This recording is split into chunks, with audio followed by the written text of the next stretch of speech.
This channel is supported by Rise of Gunpla, the first Bandai shop in France. You can use my discount code to get 5% off your next purchase. Hi, I'm Nico and welcome to my channel. So for today's video, I'll be sharing how to achieve vibrant warm colors by using the correct primer. So warm colors like reds and yellows tends to be translucent and quite tricky to paint, whether it's via airbrush or brush. Usually, you would need to do numerous coats just to achieve a consistent finish. But you might notice that it's still not warm enough. It's not as vibrant as what you see on the bottle.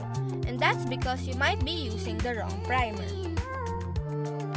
When we think of primer, black and gray are usually the first that comes in mind. And in Gunpla, using gray primer is the most common. But airbrushing warm colors over a gray primer does not produce the ideal shade that you want. Yes, it works, it will look yellow or red, but if you compare it to the paint on the bottle, you'll see that it's just not the right shade. It's duller and it's not as vibrant as you want it to be. Have you ever painted yellow on top of a black primer and got a sickly greenish looking tone? Well, that's because black primer or black paint is usually just a very dark blue. It's not really black. So if you paint on top of a black undercoat, then what you're really doing is putting yellow on top of blue. Hence why you get a greenish yellow. The yellow effectively brings out the green tone. That's why there are pink primers. Pink primers are especially good with warm colors like red and yellow. It gives luminosity to the paint that you would not get with a gray or black primer. The model you're painting will have better brilliance compared to using a white or gray primer. Pink primers are usually not the most widely available on the market. There's a few brands that has it, but in the Philippines, the most affordable and widely available one would be this Hiro paint and primer Pink Blossom. What happens is that the yellow pigment pops better with this primer, likely because the pink primer lends some extra warmth that isn't present with white, gray, and definitely not black primer. Of course, this still depends on the look you're going for. I'm not saying to use pink primer every time you paint warm tones.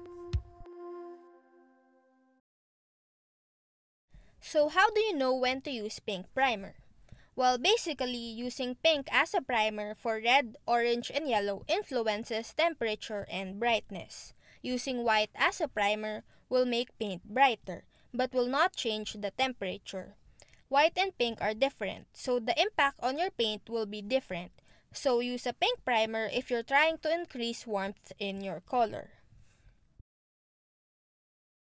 But say you want a pale yellow, you want something that's a bit on the colder tone, the colder side. You can use white primer under it so it won't affect the temperature of the paint.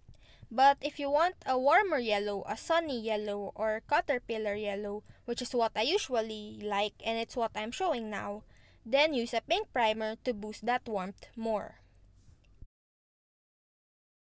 If you're a figure painter, if you do garage kits or resin kits that requires a lot of skin painting, using a pink primer under the skin tone color will help you produce a more lifelike appearance.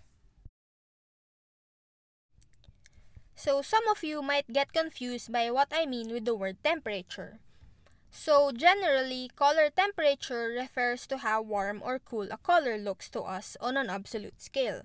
We say yellow is a warm color, but some yellows tends towards red, so you will see warmer tones in it, like sun yellow, caterpillar yellow, gold yellow. Those are warmer yellows. While others tend towards blue, which are cooler tones, like sun yellow, deck tan, and cooler tones, which is what I was saying earlier. A pale yellow is on the cooler side, so you can use a white primer if that's what you want to achieve. In simpler terms, using a pink primer will give you a warmer shade, but it will also make your yellow tend towards red more. You're gonna have a more orangey yellow after using a pink primer. So if you want a more cooler yellow, a lemon shade of yellow, then use a white primer because white will not interfere with the temperature of the color on top. So I'd say that if you want to get that true color, a white primer is the best way to go. But if you want that vibrancy and brilliance to pop out more, then a pink primer is ideal. So what I mean to say by true color is if you want to get what you saw on the bottle, if that's the color that you want to see on your part, then use a white primer. But if you want to add vibrancy and brilliance, use pink primer.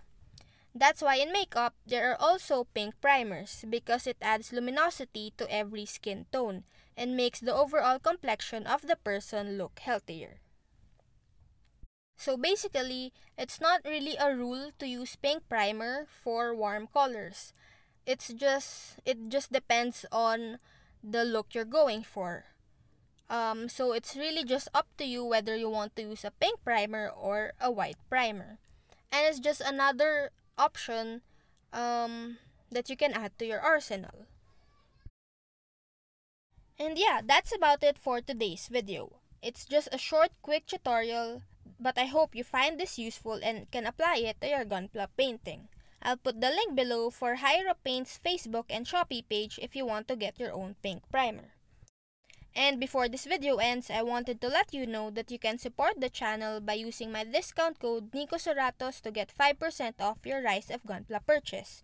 Or you can consider becoming a patron for only $3 a month. Thanks for watching and I'll see you soon in the next one. Bye!